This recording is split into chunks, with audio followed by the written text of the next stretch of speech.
one thing I do know quite intimately, because I've heard it from the mouths of babes, so to speak, is that after Disney purchased Fox, there are a number of judges who regretted the idea of supporting that merger because they started to realize that the overall industry of entertainment is getting smaller and smaller as opposed to growing and growing. And that makes them worried about monopolies, and which is the one duty that they were put in charge to do when it comes to these types of mergers, to make sure that, if this company merges, it's not going to be able to take over the industry within X amount of years or what have you. There's still room to grow, other companies to come in to play. One of the things that's been a staple of Hollywood since the 80s is what's known as the Big Five. The Big Five are usually the top 5 studios at the time, but it's the top 5 studios out of all of the studios. Now, 40 years later, the Big Five is pretty much the majority of the studio system now. There's not a whole lot of other competitors that could switch out. There used to be, Paramount, MGM, Universal, Warner Brothers, and oh gosh, I'm forgetting another one right now. Sorry, because it wasn't Disney. Disney was not part of that for a very long time. Back when Columbia was still doing it. Yeah, Columbia was Columbia. Yeah, when it still was Columbia and so forth. But now,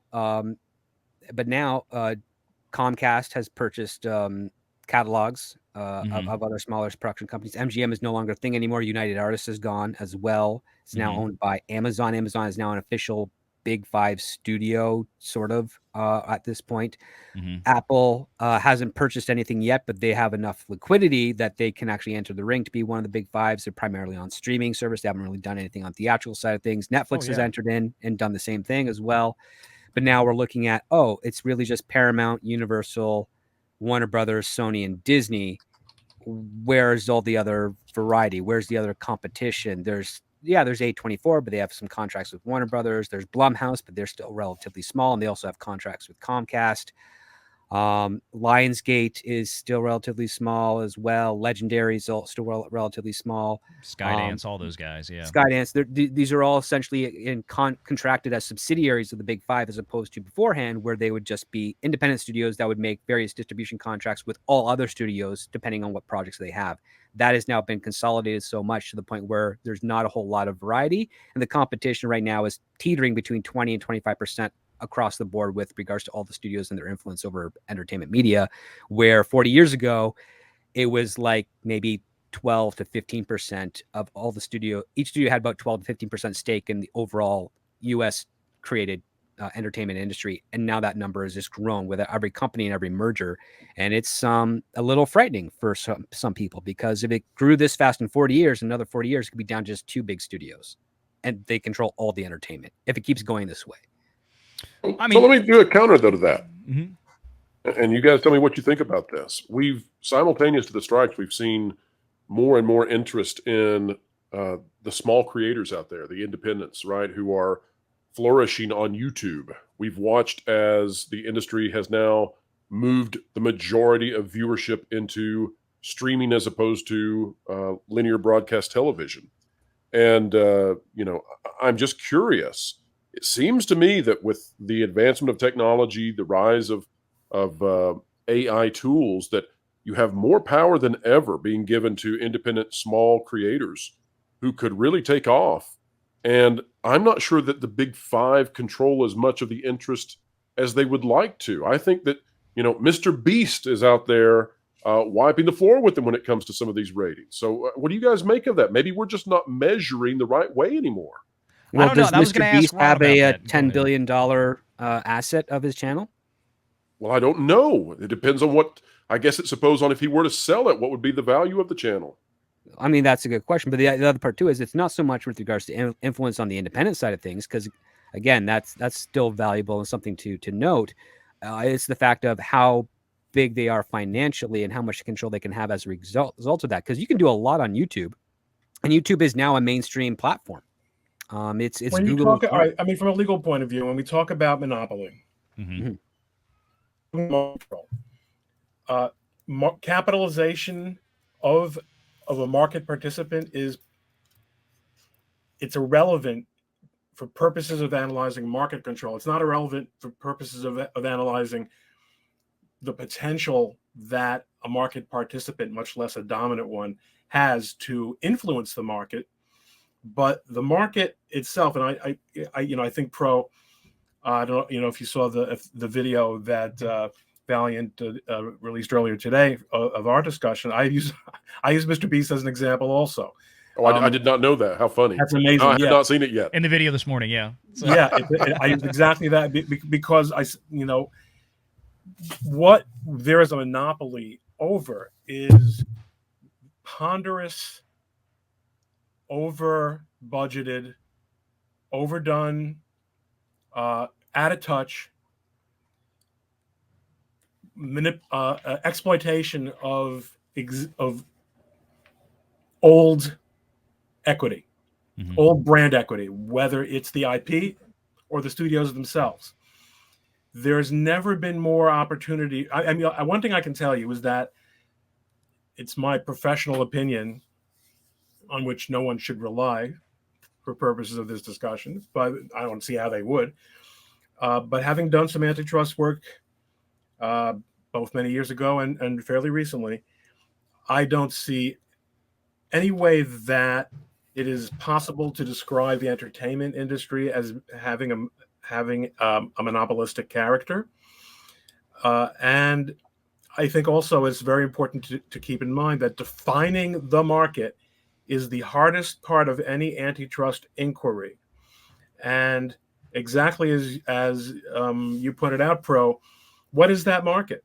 Is it the market for media content? Is it the market for ways to waste your time? Is it the market for superhero movies? That would be in and of itself years of litigation, regardless of whether antitrust action were taken by the Justice Department's Antitrust Division or the Federal Trade Commission. Or, by the way, keep in mind that states have their own antitrust laws, and it's interesting that they have not yet, as far as I know, expressed any interest in this consolidation. And let me make it clear, I do think that there are a lot of anti-competitive aspects to the consolidation of the media business that has taken place over the last 5 years. But it may very well be that those anti-competitive aspects are a blessing in disguise, because these would-be monopolists, these sort of emotional fascists, to use an old Elvis Costello wink and a nod, are conspiring with each other or conspiring internally to dominate a market for things that people really don't want. And by virtue of this consolidation and this insulation from the normal operation of market forces, they're probably reaching the bottom, and the bottoming out that's necessary if any of them is to survive. I mean, it's kind of funny to talk about these monopolies when at the same time, if you take out Disney's parks business and take out ESPN, in other words, if we're just talking about studios, I know ESPN, it's hard, again, market definition is kind of tricky here. But if we just compare apples to apples across these companies, they're doing very poorly. Monopolies are supposed to do very well. And by the way, another feature of monopolies is that their incentive, and by the way, because we know it's because there are multiple players that we're talking about here. But even if there are only two companies that have anti-competitive market dominance, one of the things that monopoly is that a monopoly is so dominates a market that it has an incentive to minimize production. It wants to make as much money with as little output as possible. We're seeing the opposite. What Disney, for example, has done over the last 3 or 4 years is given us immense content of unpopular. So it's a much more complex. And as you guys have, who are much more familiar with this particular industry than I am, have pointed out, there are a lot of moving parts here. There are a lot of moving parts, but right now they're not moving in the right direction for any of them. Let me ask you a question, and Ron, this might be up your alley as well, and then Script chime in, because what I'm trying to understand here is that if we're talking about an antitrust issue, And again, I'm familiar with the concept of it, although nowhere near as familiar with all the details of the statutes and everything that go along with it. But that being said, is it possible on one side, you're talking about, having an antitrust issue from, like you said, control of content. You have 4 or 5 big players that basically running everything, controlling everything. But like we said, you could still go out and make an independent film, release it on Google Play or YouTube or other stuff like this. Obviously, it's a very different system, right? But it's an available means of distribution, although nowhere near the power. Would you have an antitrust issue in terms of how the labor is run in terms of, well, I mean, I can imagine if all 3 studios and all of their streaming contracts, if they were to get together, Amazon, Netflix, and Disney, let's say that they colluded with one another, right? The big nasty C word that you, in this sort of case, you definitely don't want to have. The collusion issue where they would say, we're going to agree to, this is how much we're going to pay people no matter what. This is the most. We'll all agree to this that way. That's an anti-competitive practice. So, I mean, I don't know if that is what's going on, Script, and I can ask you that as well, because I legitimately don't know. Or is that the fear that's happening right now? Because again, like Ron made some great points with regards to the generalities of antitrust. What is really considered in Hollywood is not so much of the content they're making; it's the distribution models and the distribution opportunities. And that's usually what's always in question. That was what was in question when the Fox and Disney merger came out. It's like, oh, we're now losing a distribution arm of the entertainment industry. That's worrisome. So that is usually what would be focused on in this case. Or will be focused on in the future when it comes to other companies, supposedly merging. I mean, there's been rumors floating around that Comcast wants to buy Warner Brothers.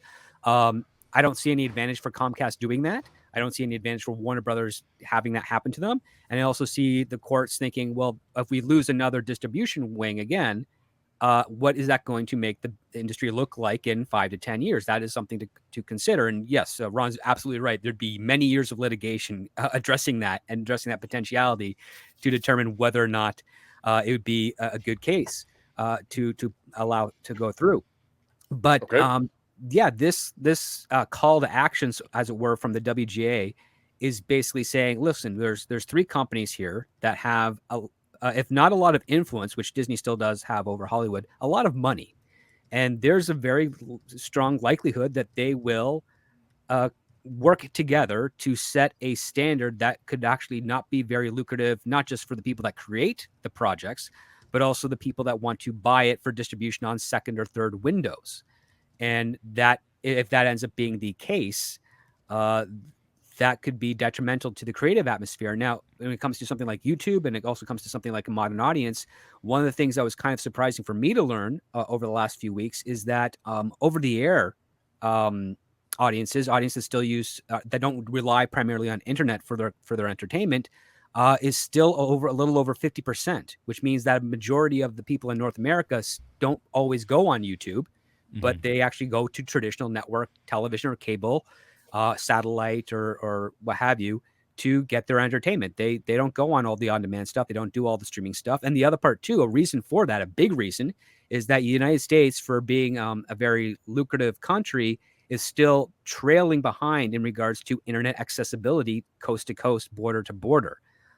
They do not have the big infrastructure there like countries like Canada has. Canada has a coast-to-coast fiber optic network internet structure that cost them $20 million to do back in 2009. The UK has slightly better internet as well. So does Paris and other parts of Europe. It's really just the United States that's been falling behind, and that could be from either federal issues or state legal issues for these service providers from not being able to build the lines that they want to build at the cost that they're willing to spend.